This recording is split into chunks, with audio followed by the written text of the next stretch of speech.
President Trump finally agreed to record an address to the nation later that evening, the evening of January 7th, because of concerns he might be removed from power under the 25th Amendment or by impeachment. Let's take a look. Okay, I'll do this. I'm going to do this. Let's go. But this election is now over. Congress has certified the results. I don't want to say the election's over. I just want to say Congress has certified the results without saying the election's over, okay? Are we recording this? Let me remind you, we're a country fighting an active war with Russia for many years. Here's what I think happened to the United States in the past 8 years. They said it was created by Russia. Russia. It was the Russia hoax. He ended up polarizing the country in a way that brings us close to fascism. President Trump, in the early morning hours today, tweeted that he wants the American people to march on Washington, D.C. on January 6, 2021. And in accompanying that, trains Republicans to just hate rule of law. So let's walk down Pennsylvania Avenue. I want to thank you all. God bless you, and God bless America. Thank you all for being in. You have to spin up the ball of thread before you can tell the story.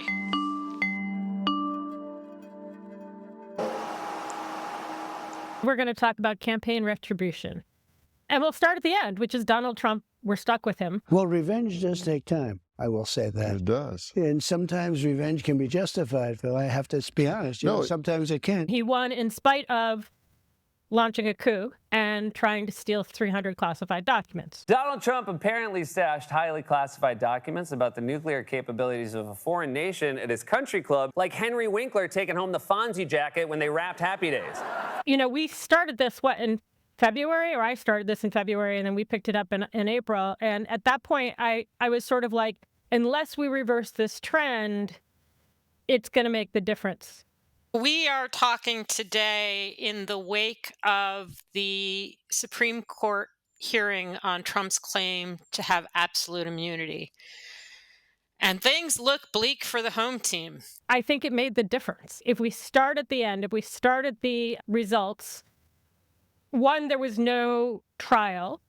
The 9 of them in this oak-paneled conference room near the Chief Justice's chambers, as they went around the table, it was a hard and fast 6-3 vote, with the six Republican-appointed conservatives on one side ruling for former President Donald Trump, and the 3 Democrat-appointed liberals ruling for Special Counsel Jack Smith in his effort to try to bring the former president to a criminal prosecution. The trial wouldn't have been enough to disqualify him legally. The 4 female justices, it was interesting how it split on gender lines here. All 4 female justices said that the ruling that states shouldn't be able to make this decision should have stood. But Kagan, Sotomayor, and Justice Jackson all took issue with the further breadth of this ruling, which they argue made it much harder to actually enforce Section 3, saying that Congress has to write a particular statute in order to enforce a part of the Constitution. It's very unusual. These 3 justices wrote that the other justices crafted this ruling to insulate themselves and Donald Trump. Therefore, you still would have had to win the political battle. Musk donated to America PAC in the weeks before the election, as his PAC was garnering headlines for its controversial $1 million daily giveaways to registered voters in swing states, which gave out $18 million in total by Election Day. And the PAC also awarded $47 checks to people who recruited others to sign the petition, saying October 30th it had sent out more than 87,000 checks. He was able to turn the criminal exposure. You start the book in Waco, Texas, that's where Donald Trump decided to relaunch his 2024 campaign. You kind of draw a parallel with the choice of that. Tell us about it. Well, it's a highly symbolic place because, as you remember, back in 1993, the Branch Davidians, a cult, had a compound called Mount Carmel in Waco. And the Bureau of Alcohol, Tobacco, and Firearms thought they were stockpiling weapons, which they were, and they had a siege that went on for 51 days. It culminated on April 19th, 1993, with an inferno and more than 80 people dying. Yes. It became the symbol for a lot of people, particularly on the right, of a government that was out of control, a government that was out to get its own citizens. and it inspired a right-wing militia movement, and including a guy named Timothy McVeigh, who 2 years later, to the day, bombed the federal building in Oklahoma City, killing 168 people. So here, Donald Trump goes back to Waco. And when I asked Steve Bannon, his former chief strategist, and maybe who he still talks to most all the important outside advisor right now, Waco, what were you doing? He said, we are the Trump Davidians. Into his campaign theme. In 2016, when you were intimately involved in the campaign, Donald Trump stood up at the convention and said, I am your voice. And now Trump says, I am your retribution. I am your retribution. Backward-looking, vengeful, grievance-driven. You know that the way people win in America is to talk about the future. They talk about the future. Okay, I'm so they talk about the future. They talk I'm so fucking sick of people say elections about the future. Into his benefit. Every time the radical left Democrats, Marxists, communists, and fascists indict me, I consider it a great badge of courage. Into one of the things I suspect we'll learn in 50 years that led to his success at getting all those young men who previously haven't voted to turn out. They want to take away my freedom because I will never let them take away your freedom. And they want to silence me. True. They want to silence me because I will not let them silence you. That's what's happening here. So in other words, that ability to sell a grievance. But the truth is that much of his message in these final days has been very dark, has been very divisive. You had that whole Madison Square Garden rally, which really cited the kind of extreme end of MAGA. You had what he said about Liz Cheney, saying 9 guns. Oh, I'd like to see her with 9 guns in her face. Is what helped him to get enough voters to turn out when Kamala Harris was not able to. It's been a political witch hunt. It was done to damage my reputation so that I'd lose the election, and obviously that didn't work. It flipped it on its head. And this is the thing that I think people misunderstand. You know, people are like, Merrick Garland, Merrick Garland, Merrick Garland. We can have that conversation, you and I will. But we lost that fight on a political battle. We lost that fight politically. In 2020, young men supported Biden by 15 points. In 2024, that support flipped, and young men supported Trump by 13. Trump spent a lot of time campaigning specifically to young men. He went to Ultimate Fighting Championship competitions. He went to a sneaker convention. And we lost it, I think our series shows, starting in 2018. The memo was sent to Congress. It was declassified. Congress will do what they're going to do. But I think it's a disgrace what's happening in our country. A lot of people should be ashamed. We start losing that political battle in 2018 when Republicans begin to believe Trump has a grievance. We have a witch hunt going on, which is disgraceful. And I have to tell you, I'll take these Republican guys with Mark Meadows and Jim Jordan and Gates and Gibbs and all of them. These are tough, smart guys. They know there was no collusion, it turned out, with Russia. There was collusion, but it was with Hillary Clinton, the DNC. And so side with Trump over rule of law. Side with Trump over the good of the country. Well, as I said, the president isn't far from wrong when he called this a witch hunt. It's very much like a witch hunt, what happened. That has driven the polarization ever since. I lost by I didn't lose, but they say I lost, Joe, they say I lost by 22,000 votes. That's like 1/10 of 1%, less than that. It's a tiny little thing. 22,000 votes spread over this period. So 51 intelligence agents lied. They lied. They knew it was. It was Hunter's. It was from his bed. It was Hunter's laptop. They said it was created by Russia. Russia. It was the Russia hoax. As a result, every time somebody tried to hold Donald Trump accountable, more and more Republicans were easier and easier to convince that the effort to hold him accountable was political, was just a reaction of partisanship. Bill Barr, no doubt, believed that if he removed me and replaced me with someone from the outside who he trusted, he would remove an obstacle from Trump's reelection. And the two main cases that were percolating then were the Ukrainian investigation, and then the other one was the Steve Bannon We Build a Wall case. So that's my thesis. And we have to defeat them. And when I say the enemy from within, the other side goes crazy, becomes a sound. Oh, how can he say? No, they've done very bad things to this country. They are indeed the enemy from within. And that's my thesis for the whole series. I am under investigation more than the great, late Alphonse Capone. My father's looking down on me right now. He was a tough guy, but he was like legit. And I know my mother's in heaven. I'm not 100% sure my father, but it's close. But he's looking down at me right now. And he's saying, how the hell did this happen to my son? He's not a bad person. That's my thesis for how we're stuck with Donald Trump. That's my thesis for what we need to do to get out of this. And that, yeah, that's my thesis. So start there. I'm a good person. All we want to do is straighten out our country. And we can go back, right? So immediately after January 6th, Kevin McCarthy was pissed off because he had been targeted. When the New York Times reported that Republican leader Kevin McCarthy was so outraged by Donald Trump's behavior on January 6th that he wanted him to resign, McCarthy flatly denied it, calling the report, quote, totally false and wrong.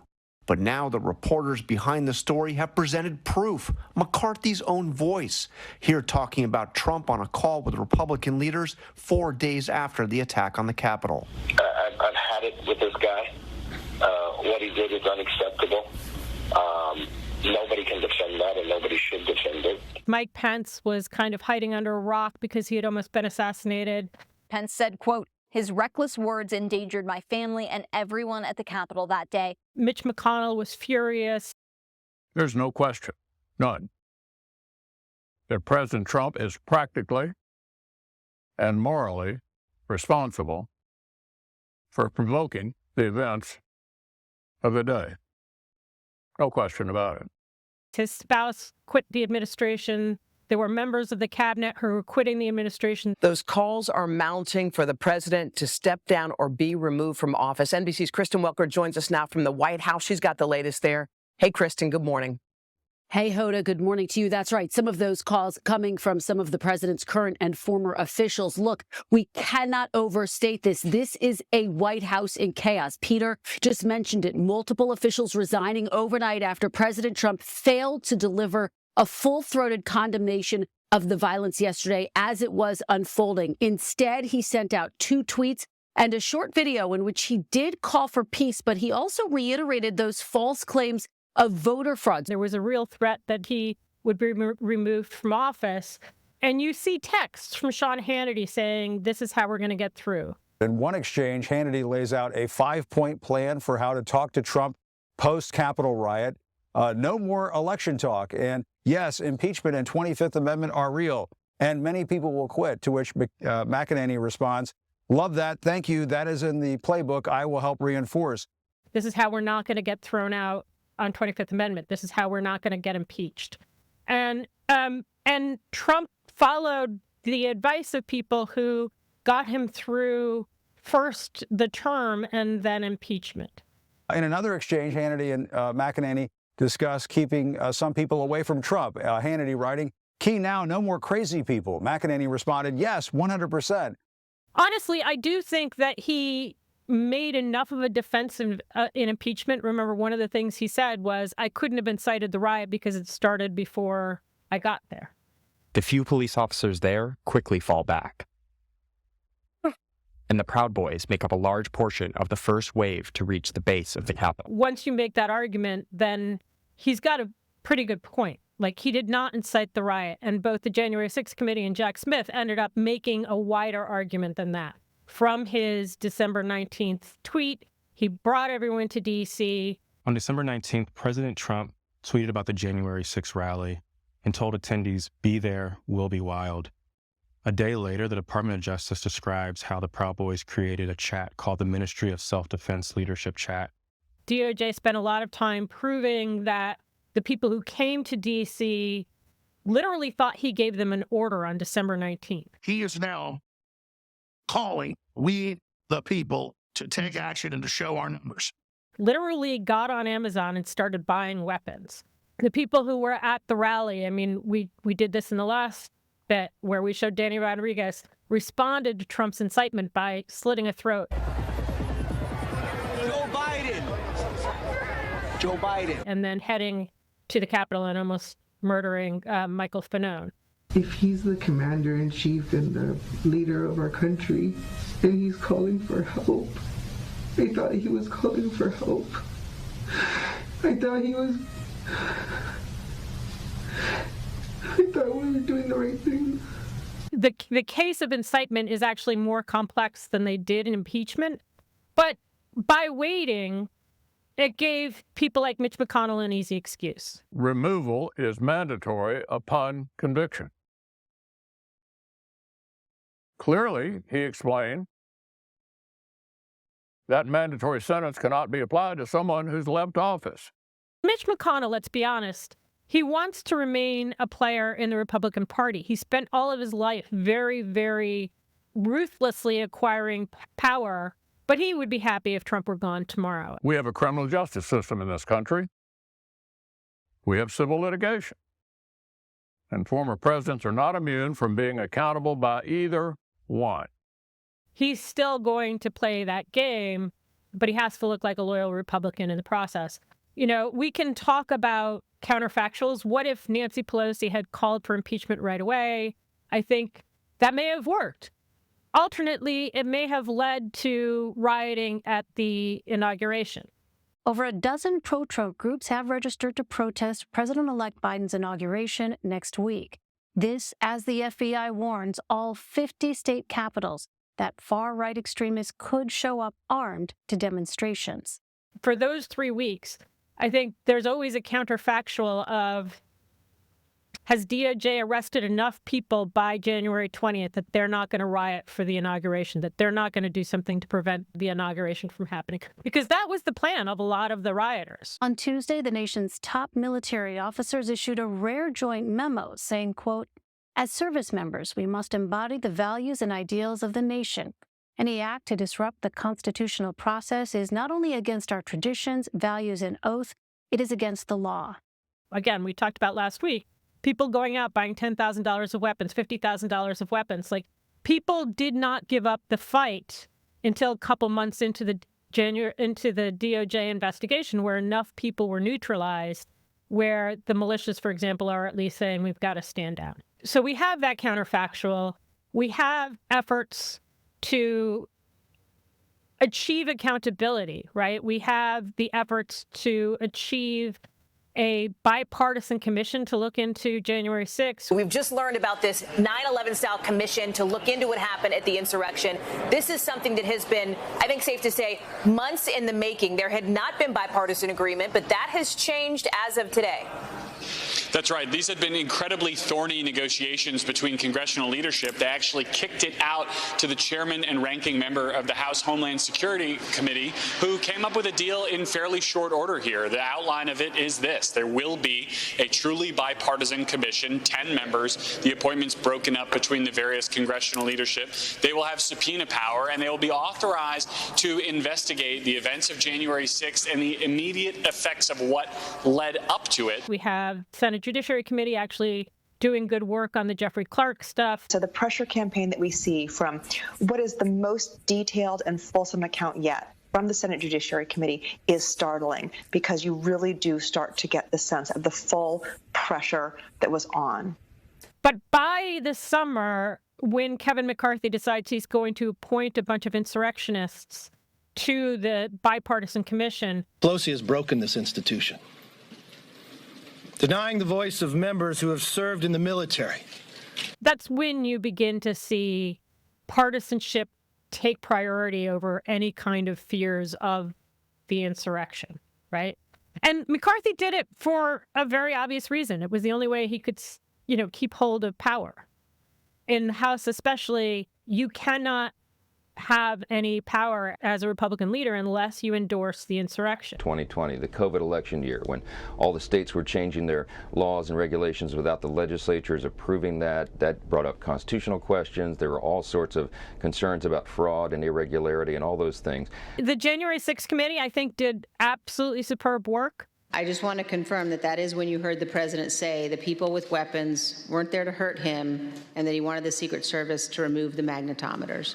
That's correct. I remember the moment where people were like, it's okay for Liz Cheney to run this, sort of, she's a bit of a traitor, whatever. But the moment that she subpoenas Kathy Burden, and you and I both know who Kathy Burden is, but for everybody else, she is a close associate of Ronna McDaniel.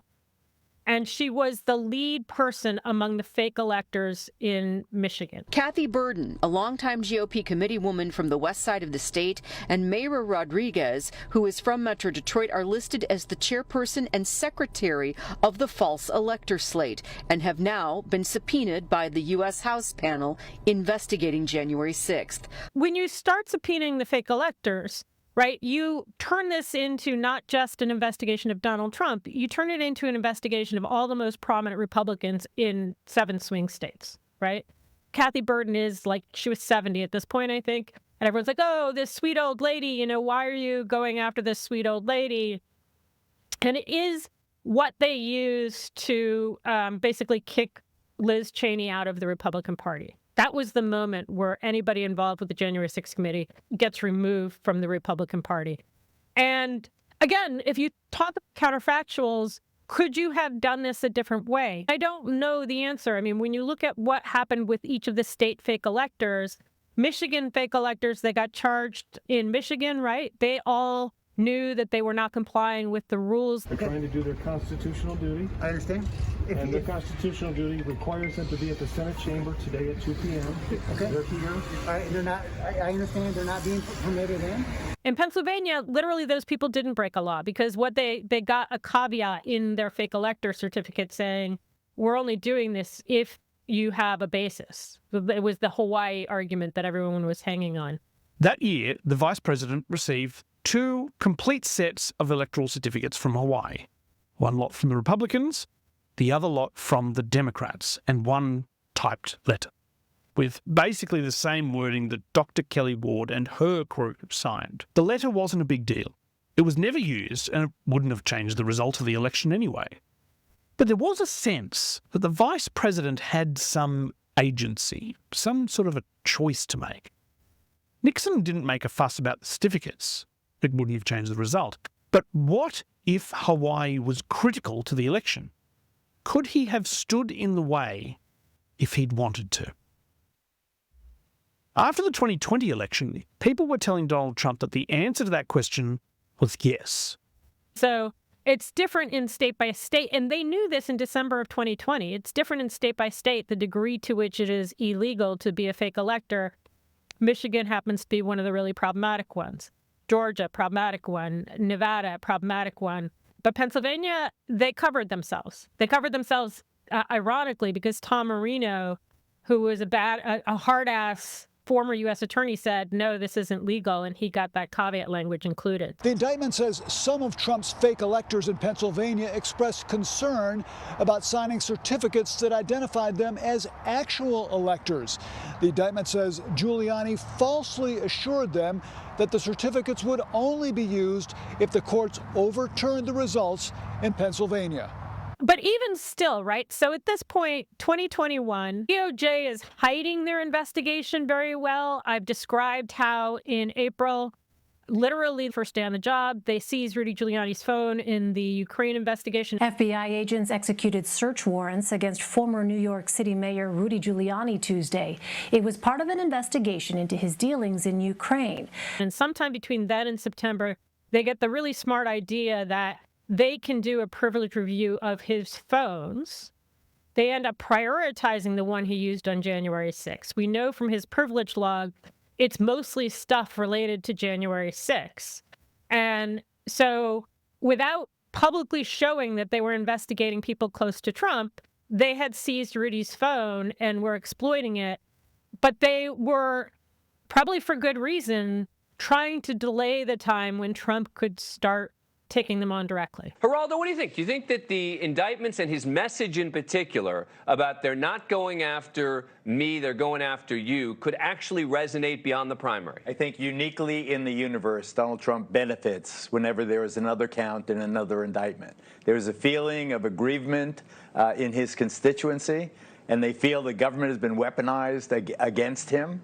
There hasn't been enough focus on what the House is doing once they get the majority, but you've got this effort in both the Senate and the House for Republicans to discredit this whole thing, for Republicans to suggest that DOJ is biased. The FBI was included in industry meetings, bilateral meetings, received and forwarded alleged misinformation to social media companies, and actually misled companies in regard to the laptop story. When the court says the FBI misled, that's a nice way of saying they lied. They lied, and as a result, important information was kept from we the people. Tim Tebow is one of the guys who opened the second investigation into Hillary Clinton that continued all the way through the Trump administration. Timothy T-Bolt. I'm sorry, I don't know that name. You don't know that name? Mr. Grassley does. Mr. Grassley cited in his letter. Mr. Gates brought him up in his 5 minutes of questioning. Mr. T-Bolt's a guy who suppressed information that was verifiable about Hunter Biden in 2020. You know.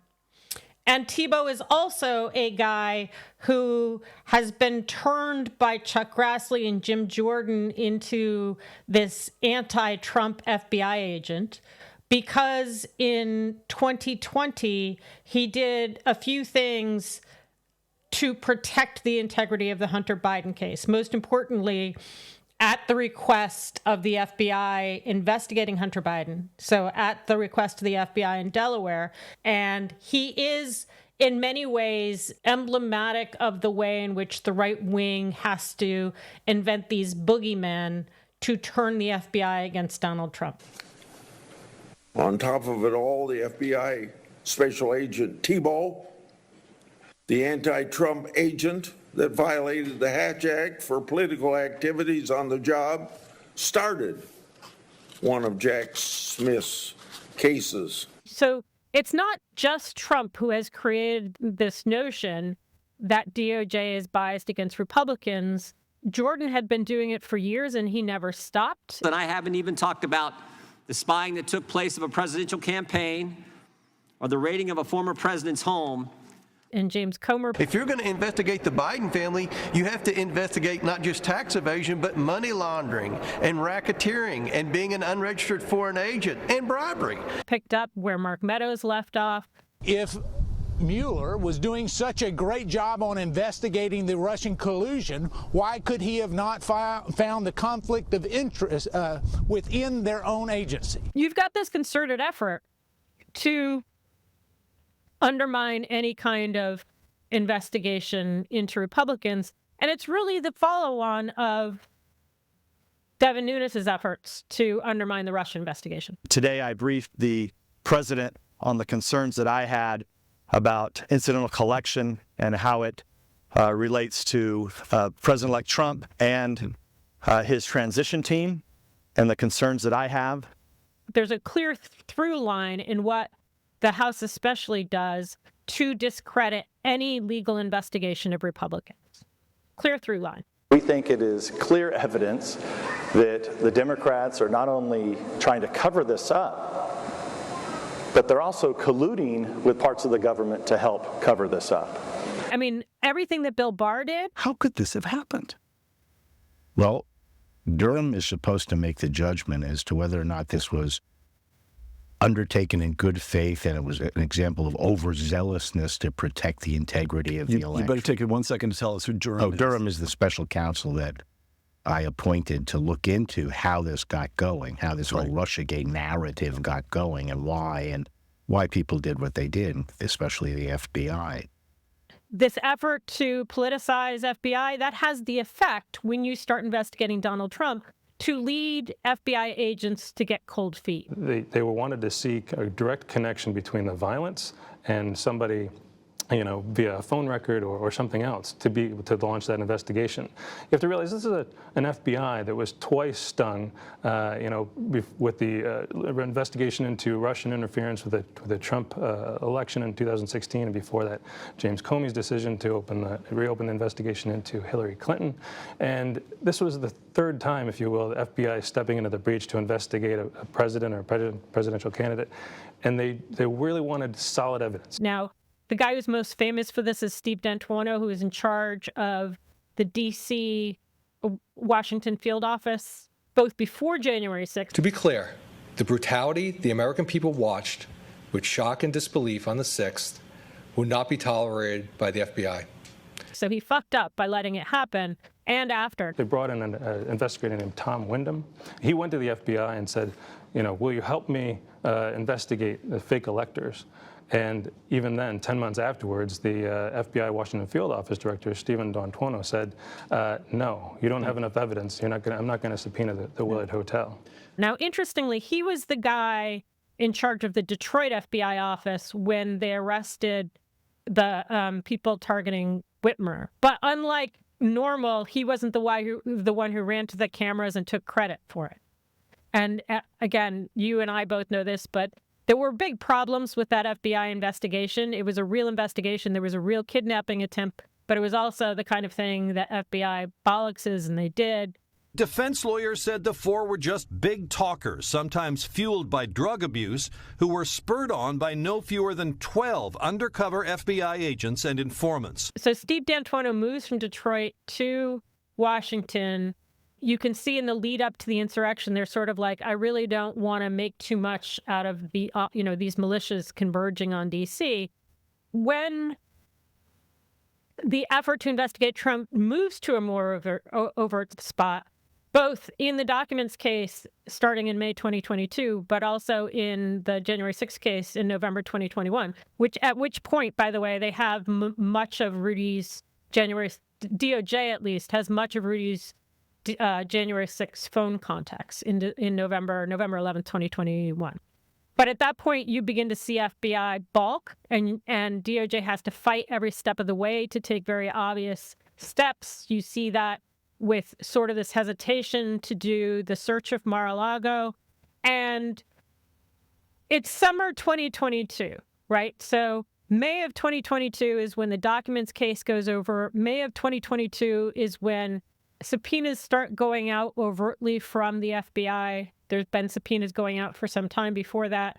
June of 2022 is when DOJ starts the executive privilege fight, starting with Mike Pence's aides, so Greg Jacob and Mark Short, then the two Pats, and then Eric Hirschman, and then a bunch of other people like Mark Meadows. That fight starts in June 2022. So while it's not public, Trump and his lawyers are already doing everything they can to undermine the investigation. There's probably some attorney-client privilege fights too. John Eastman, for example, is in the middle of an attorney-client privilege fight already by at least May. Then you have the search of Mar-a-Lago in August. And from that point forward, Donald Trump, up until that point, right, Donald Trump, everyone's like, he's never going to get the nomination again. DeSantis is going to get the nomination. Now, interestingly, one of the reasons why DeSantis didn't get the nomination is because he couldn't get any time on Fox News because they were so focused on Hunter Biden. In fact, just this week, the Republican chairs of three, not one, not two, but three major House committees issued a joint statement blasting what they call the, quote, two-tiered system of justice applied to the Hunter Biden investigation. There's this great Axios piece showing that Hunter Biden took up most of the Fox News time. And so there was no opportunity for somebody like DeSantis to come in and make a case against Donald Trump. And I think most Republicans would have preferred DeSantis to Trump. A new Yahoo News poll shows that if the primaries were held today, more GOP voters would cast ballots for Florida Governor Ron DeSantis than former President Donald Trump. We should note DeSantis has not yet announced his candidacy, but there is a lot of speculation that he will enter the race. They got Trump again. In November 2022, he announces his campaign.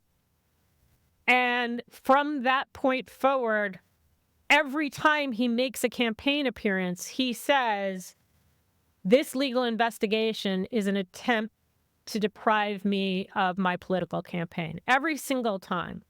The Biden regime's weaponization of law enforcement against their political opponent is something straight out of the Stalinist Russian horror show.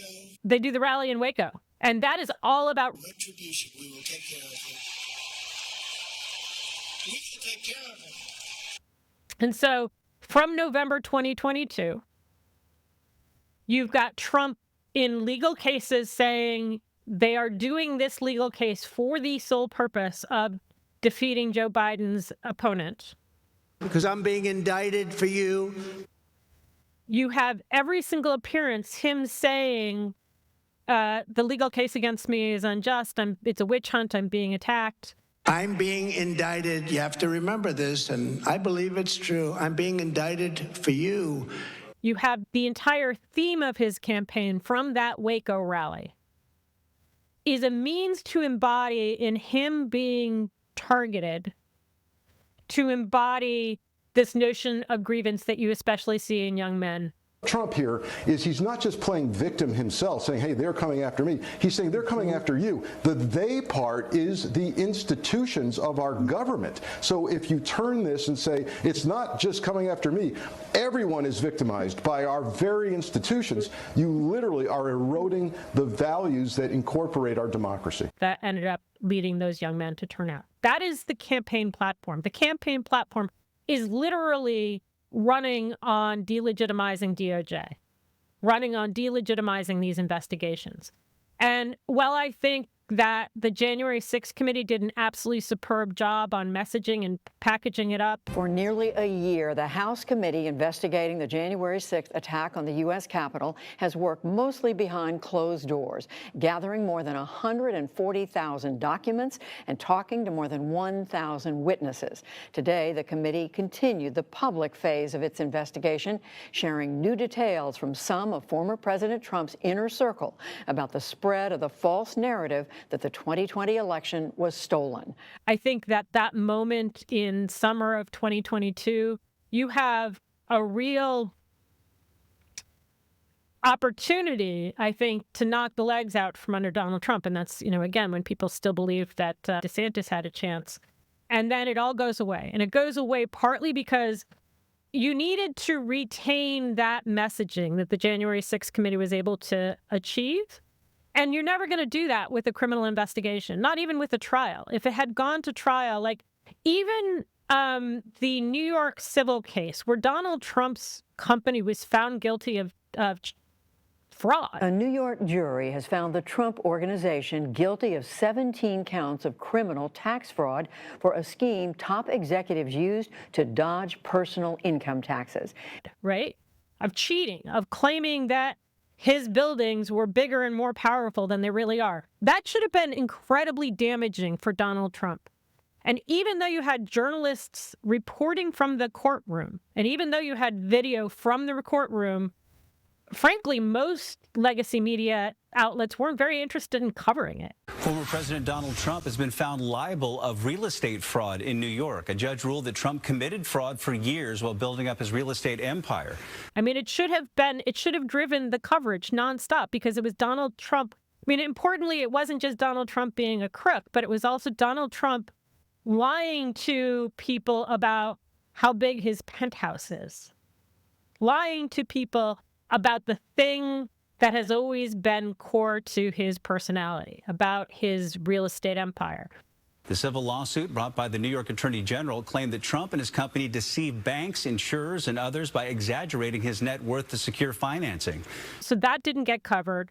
Trump responded by calling it a, quote, un-American decision that violates his civil rights. The hush money trial, again, lots of people covering it. You couldn't film from it. It didn't dominate the airwaves. When Donald Trump takes office next year, he will be the first convicted felon to serve as president. Trump was found guilty of 34 felony counts in New York related to hush money payments to an adult film star to silence her about an alleged affair before the 2016 race. To be fair, that case was not as strong as the documents case or the January 6th case would have been. But the documents case and January 6th case you would have had even more restrictions on reporting from the courthouse. In the January 6th case, you would have had people in a media room and people in the courtroom who could not tweet out live. So you would have these really high-profile witnesses. You would have Jason Miller going in there and saying, you know what? You will also hear testimony that President Trump rejected the advice of his campaign experts on election night and instead followed the course recommended by an apparently inebriated Rudy Giuliani. Here's Trump attorney Jason Miller describing Giuliani that night. The mayor was definitely intoxicated, but I do not know his level of intoxication when he spoke with the president, for example. Donald Trump knew he had lost the election, and he lied about it anyway, because that's what we know Jason Miller repeatedly testified to. That would have been really powerful, right? It would have been really powerful to counteract the narrative that we've had.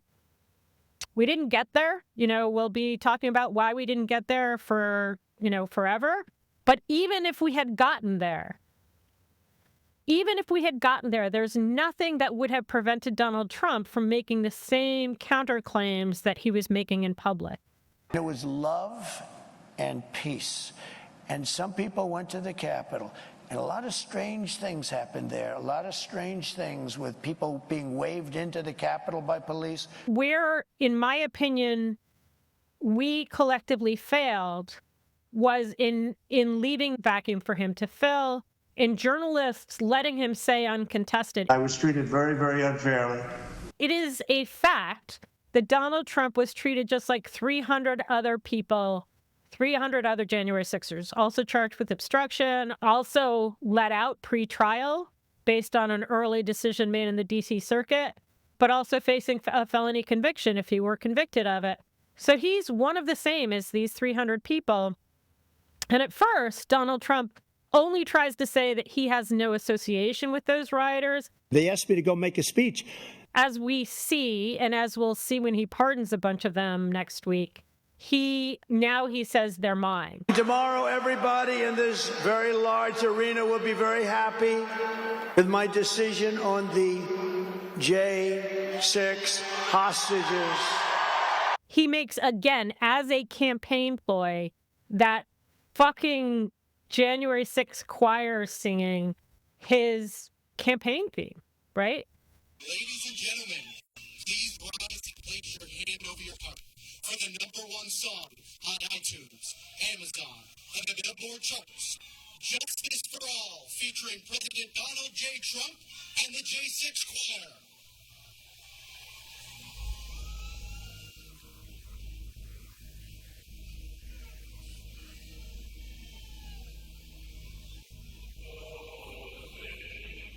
But that's it. That's it. After years of training Republicans to say, this investigation of Donald Trump is unfair, this is a witch hunt, he's being selected, and you've got years of propaganda that goes into that. You've got the Devin Nunes memo. The memo was sent to Congress. It was declassified. You've got Bill Barr intervening and creating propaganda. No collusion by any Americans in IRA's illegal activities. In other words, there was no evidence of the Trump campaign collusion with the Russian government's hacking. You've got John Durham trying to turn the Russian investigation not into Donald Trump saying, Russia, are you listening? But instead of Hillary saying, asking Russia to hack me seems weird. Let me figure out why you're doing that. Like making a crime of opposition research.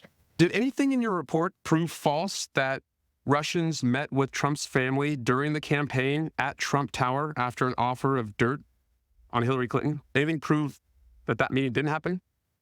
I don't have any evidence that did not happen. I don't think people realize how consistent he was and how beaten down reporters were. We first went through Russia, Russia, Russia.